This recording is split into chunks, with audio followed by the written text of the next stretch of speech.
tonight here for a little post-track update event. Podium Club, Atessa. So I'm going to try and get in here so you can see. So did not go out to set a record. Really went out with a different approach than I had on other tracks for learning this one for a few reasons. One, changes to the car. Two, faster track, more complex track. So I wanted to go into it really trying to learn the track. But so didn't set any amazing times or anything like that. But you can see first session out was a 148.8, second session 148.7, and then it started getting warmer. It was like 89 degrees by third session, 149, and then they got into the 90s down there air temperature wise. So it was getting warm and it was getting slippery, but you know, it is a fun track. If you ever get a chance to go down to Podium Club, way faster than Arizona Motorsport Park or AMP.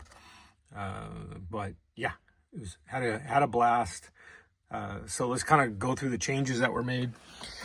Seating position, that was really didn't mentally notice anything different, but it felt nice and comfortable. And I'm 100% centered on the steering wheel. I was kind of worried that I might need a removable steering wheel hub, but I can get in and out of the car. You know, the seat's now 1.25 inches lower and 1 inch over in, so that felt good. Nice positioning for the shifter still, could see everything. It really didn't feel different or awkward in any way, so that worked out well. Going from the AR1 Nancanes to the CRS's V2s, definitely more traction. Unfortunately, like I said, I don't have a lap time from over there to compare it to, but just the feel, they are definitely a grippier tire. And so I played with tire pressures a lot, was trying to get it to 31 PSI, played with going above that, below that. So that is something also that impacted lap times, just because I was playing with it, just trying to see what felt good in the car, what didn't feel good. Actually, that third session, I had dropped the tire pressures down to see if a lower pressure would work better. And it actually, again, combination maybe of temperatures and conditions and just maybe not liking the pressures down a little lower.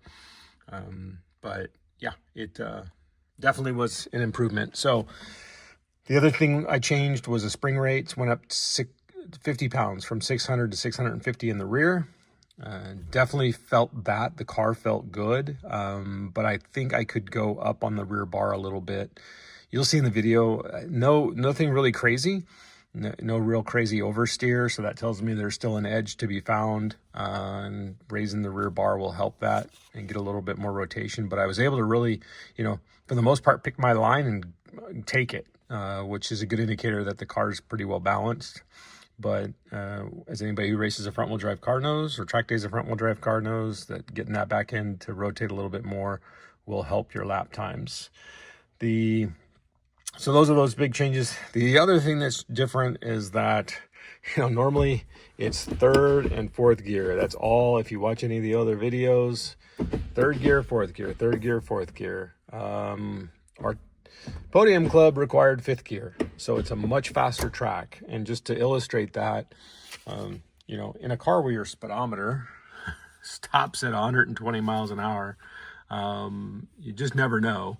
But at AMP, I was getting to, according to GPS speed, which again, I don't know how accurate that is.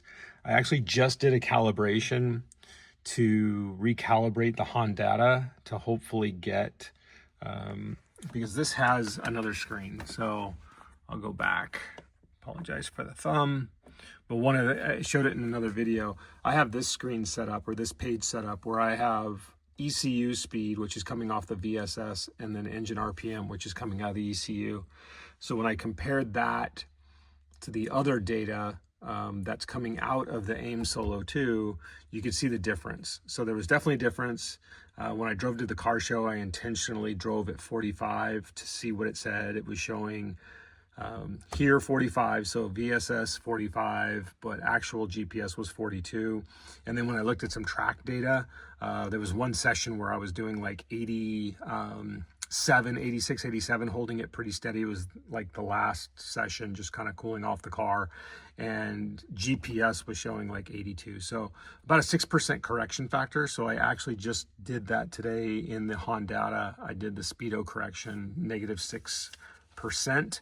You can only do whole percentages, so that's the best I could do. But all that said, comparing GPS to GPS, AMP was 110, and that was the fastest track that I had done up to that point. This track, end of the main straight, and you'll see this in the video, I'm getting to 122. And like I said, I was not pushing hard. You'll see in the video when you see the shift lights, I was not, I was short shifting. I was just really focused on learning the track and the car, getting to see how it felt. I was not trying to go get a bomber run anywhere. And so there's a lot to gain there, but did find a new weak spot. About 3/4 of the way into the braking zone, I would notice that the brake pedal would feel like it's just slipping, like you're not getting the same braking force. So that means I'm kind of at the end of the pads, maybe their ability. And everywhere else, the brakes felt great. Immediately the next turn, you'll see in the video, immediately the next, a little short straightaway, plenty of brakes, no issues there. Just that main straightaway in the last third or last quarter really of the braking zone, I would just feel like I'm losing braking ability. So I'm on DT60 Hawk pads. I don't think 70s are going to benefit more. They have more bite, but I noticed some others run the 80s, which is it's their most aggressive pad. So I may just have to go to that and just go straight up to the DTC 80 and see if that holds the braking for that last little bit of the braking zone. Because like I said, 122 now, I'm only going to go faster. So out there and having more braking. But so that's the one takeaway, the opportunity. Other than that, the car was good. Driver just needs to get better. And so here's a little video of me chasing a BMW around for a lap, for my fastest lap. At the end, someone had lost it in the S's and just created a wall of dirt. And it was a little scary. It was like, where everybody go? But it was a good day, great day, long day, because it's about an hour and a half drive to get down there. So left at like a little after 4:15 a.m. But it's a good day. Anyways, thanks for watching. Enjoy the video, and we'll see you next time.